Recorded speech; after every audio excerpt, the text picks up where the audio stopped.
问你个问题啊，如果让你公费留学，吃住全管，毕业国企还包分配，你愿意吗？那如果时间是在清朝呢？为了挽救行将就木的大清朝，慈禧曾派出120名儿童远赴3万里外的美国，去学习先进的技术。在他们身上会发生哪些精彩的故事？他们最终的结局又如何呢？这期视频我们一起来聊聊中国第一批公派留学生的传奇人生。大家看这张照片啊，这是小留学生在出国前留下的合影。慈禧为这次留学啊，可以说是下足了血本，单是孩子们身上这一套衣服就相当于普通农户2年的收入。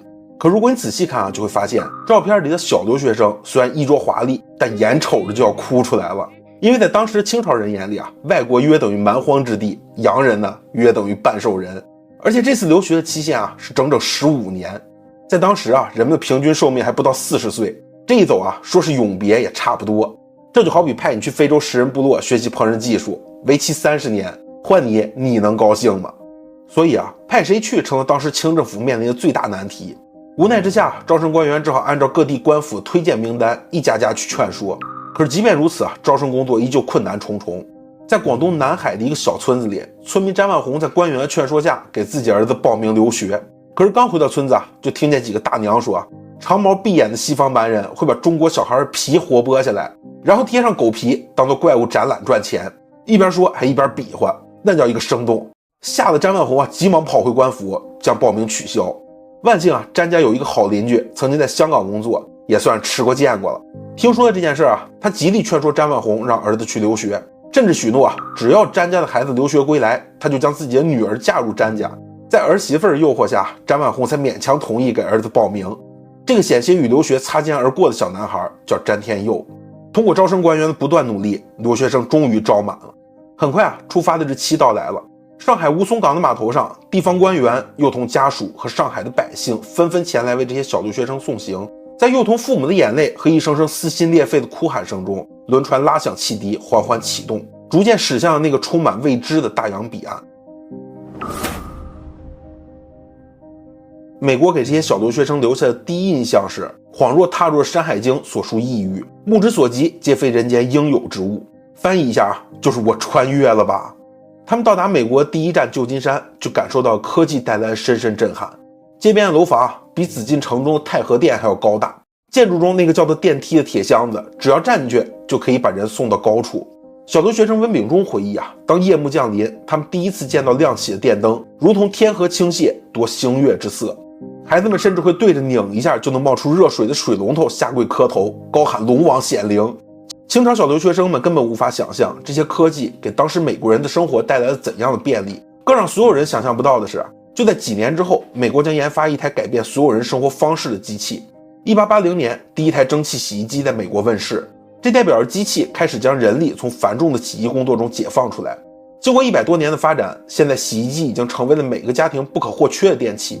从单纯的洗衣机到洗烘一体机，再到洗烘套装，我国科技发展的洪流滚滚向前，早已摆脱西方国家的技术封锁。100多年前的清朝小留学生啊，估计抠破脑袋也不会想到，如今我们自己国家也能生产出像石头洗烘套装这样划时代的高科技产品。冲锋衣、牛仔、真丝、瑜伽服等几十种模式，各种特殊面料专一专户，双烘干系统强强联合，比普通烘干机快了23%。羊毛模式低至35度柔烘，吊打进口品牌。全面屏硬件不仅有超安静的系统体验，还省电24%。怎么故事继续？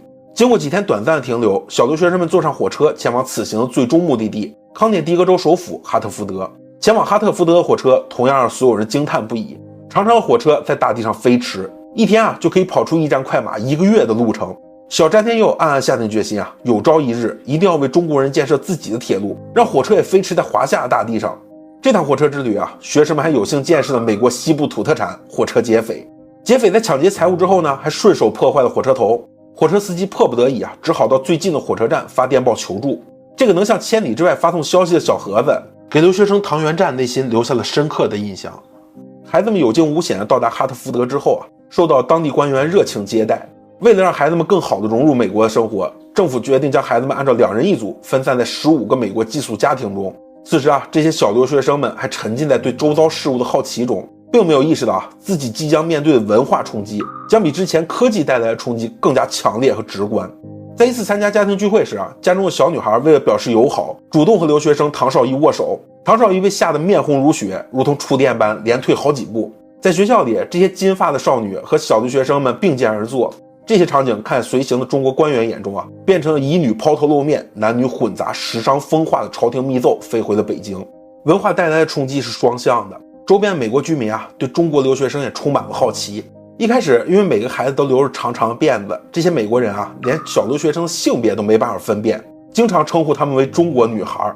好在这种状况并没有持续太久，小留学生们很快就适应了当地的生活，在学校中的成绩也是突飞猛进。就连《纽约时报》都评论到，中国幼童均来自良好高尚家庭，他们机警好学，聪明智慧。美国人打死都不会想到他们眼中的好学生其实大多来自底层贫苦家庭，根本就没受过什么教育。而真正受过良好教育的，压根儿就不屑于到美国来。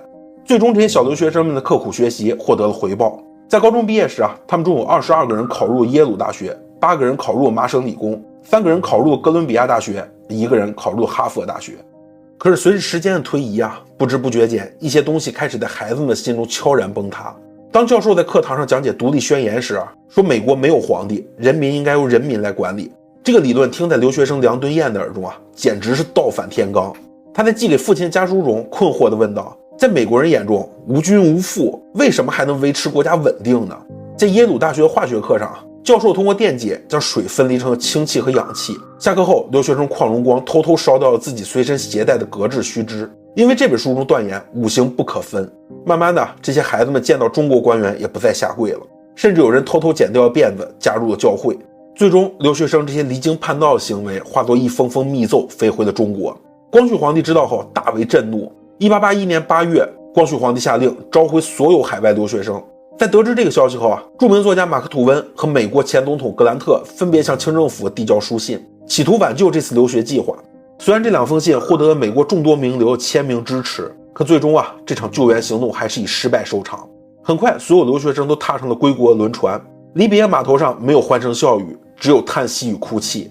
原定为期15年的留学计划，仅仅过9年就宣告夭折。所有留学生中，只有詹天佑和欧阳庚因为跳级顺利从大学毕业。在其他留学生写给寄宿家庭的信中满是对未能完成学业的不甘，但同时他们也怀着一丝期待与兴奋，因为经过多年苦读，他们终于要与家人团聚，去报效自己的祖国了。可现实真的能如他们所愿吗？轮船抵达上海后，等待这群留学生的不是预想中家人的拥抱和市民的欢呼，而是一群表情严肃、荷枪实弹的士兵。留学生像犯人一样被士兵押送着走过街巷，市民们投来的都是惊异与嘲笑的目光。最终，他们被关押在一个破败书院里，等待着接受无休止的审讯。在很多留学生的回忆里这是他们一生中最屈辱的时刻。他们从传说中野蛮人的国度归来，却在自己的祖国遭受到了最野蛮的对待。审讯结束后，清政府粗暴地为这些留学生安排了工作岗位，官员们毫不在乎留学生所学的专业技能，只要有活没闲着就行。耶鲁大学土木工程专业的詹天佑被安排进了福州船政学堂，学习如何成为一名水手。哥伦比亚大学哲学专业的唐绍仪被派往朝鲜，担任一个小小的秘书兼护卫。不过他们并没有因为不公正的对待而灰心，他们在各自的岗位上苦苦等待，等待着那个可以用自己毕生所学报效国家的机会。只是他们没有想到这一等就是整整20年。直到袁世凯出现，这些留学生的命运终于被改写。1901年，袁世凯出任直隶总督兼北洋大臣。袁世凯因为常年和列强打交道，深刻明白中国和西方之间的差距，所以当袁世凯手握大权之后，第一件事就是启用这些赴美留学、掌握先进技术的留学生。詹天佑终于迎来了独当一面的机会。